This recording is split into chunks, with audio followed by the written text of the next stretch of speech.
Making new music is always gives you a little bit of butterflies, which I love because that means you still care after all these years, so it's exciting. Yeah, you still got our attention, Miranda Lambert. I've said it before, but there is no one in music who's had the album run that Miranda Lambert has had. Since her second album, she has hit it out of the park every single time. I have not made a record in Texas since I was 18 and my little independent album, so this is like full circle, coming back home to the roots to kind of start fresh with a new label and a new sound. Yeah, after leaving Randy and Sony Music, Miranda played the field and hooked up with Leon Bridges for the spectacular If You Were Mine, and then Enrique Iglesias for the less spectacular Space in My Heart. And during that time was no doubt fielding several offers from record labels, including Republic Records. I got the whole pitch. Really? They sold me and I loved it. So arrives Postcards from Texas. This past Friday, her 10th studio album. The armadillo with a doobie and a coldie and a koozie had me driving to the county line. I felt new freedom. I felt like, and with that freedom, all I wanted to do was go home, like to reset and so I could like get strong to like take on a whole new journey. You know, the process is slow sometimes, but it's worth it. It's worth waiting for the right things to come to fruition and for the songs to find their life. Well, the album is giving life to music critics. NME gave it 4 to 5, writing feisty, funny, and free. The country star shares poignant life lessons told through vignettes of a road trip across the Lone Star State on her charming 10th album. Rolling Stone gave it 3.5 out of 4, saying Miranda brings it all back home, adding a personal touch to tribute to her native state. The Associated Press called it a joyful road trip, saying at this stage in her career, Lambert doesn't have anything to prove, and that's one of the many reasons why Postcards from Texas is a ride that works. That's true, like after the masterpiece that is The Weight of These Wings, Miranda could have just coasted.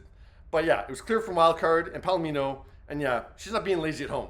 Last night we listened down to everything we've been working on, and it was a little hard, to be honest. We had to go back today, this morning. Our kind of focus was to go through some of the songs that we really didn't fully get right. The Daily Mail, I did not realize they did music reviews, but they did one for Miranda. They gave it 4 to 5, calling it, or Miranda, a funky Texas firecracker that delivers in style. And John and I have gotten in a couple little tiffs, which means it's getting good. The first 2.5 days were fun, and we cut a bunch of songs, and it was great, and now's the nitty gritty. You know, it's where you get down to the like, how does this make me feel? Billboard ranked all 14 tracks. Don't tell Leanne Womack that they ranked Wildfire at the bottom, because Leanne is so proud that her daughter, Aubrey Sellers, sings background vocals on that track. So here we go, wildfire.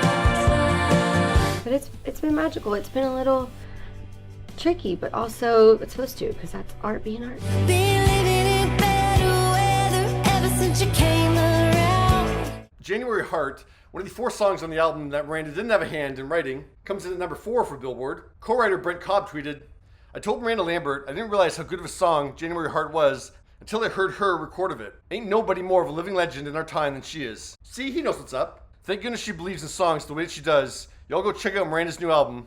Well, Brent, they all are. Kind of works. Postcards from Texas is sitting in the number 1 spot on iTunes USA on its 5th day of release. In Canada, it's at number 3 right now.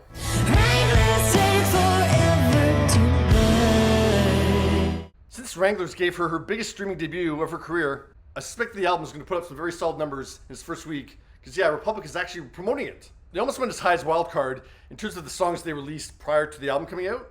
I believe with Wildcard it was 6 songs came out before the album dropped, or maybe even 7 actually. Yeah, I think it was 7. This time around it's been 4, I think. I've heard 4. Based on those songs, I was preparing myself that the 8 album streak was going to end. Wranglers is okay. I don't love it. Hell hath no fury like a woman scorned. But granted, those style of Miranda songs aren't my favorite. I mean, I still like them. But yeah, like Gunpowder and Lead or Mama's Broken Heart, I know those are huge hits and some of the biggest hits of her career. They're not my favorite Miranda tracks. Yeah, so Wranglers is okay. I cannot stop listening to Damn It, Randy. You gave up to the very last minute. Now that I'm gone, I've got your attention. Damn It, Randy is a home run, one of the best tracks of the year. You're gonna love how this all works out, 'cause it all works out for me. Alimony was next. It's fun. Musically, it sounds a lot like Gravity is a Bitch. You're hanging over, but you're hanging in.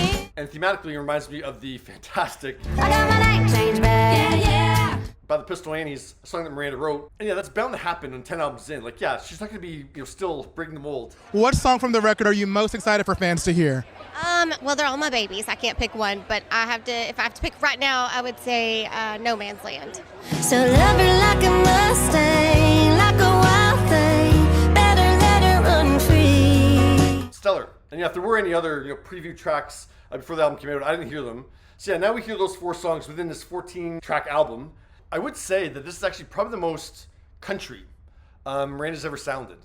And that's weird to say because all of her albums have been country. I've never thought that she wasn't country. Being back home and really remembering why I love country music, it's already leaning way more country. But yeah, this is really straightforward. There's a lot of twang in this album. I've complimented Miranda her ability to pull in other elements from other genres. Palomino had a lot of that. This doesn't. It's really, really straightforward country. She released Santa Fe with an official video on YouTube when the album dropped. Out here in Santa Fe. It shows you how little money is being spent on music videos because this basically looks like a screensaver. Like it's less visually engaging than a lyric video. But yeah, it's a different track from Miranda. I like this one. Yeah, it pushes her in a new direction a little bit. It's still country very much.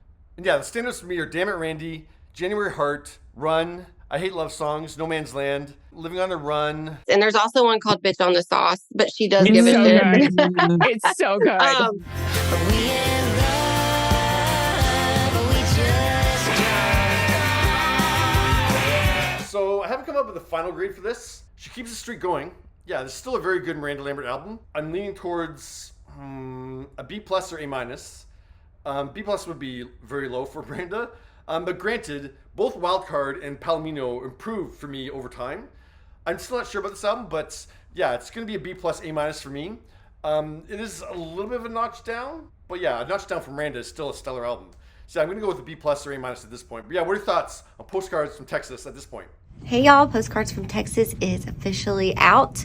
It's only 43 minutes long. Listen top to bottom just once. Get your Cheetos, your Tito's, your girlfriends, whatever your vibe is, and check out some good old country music.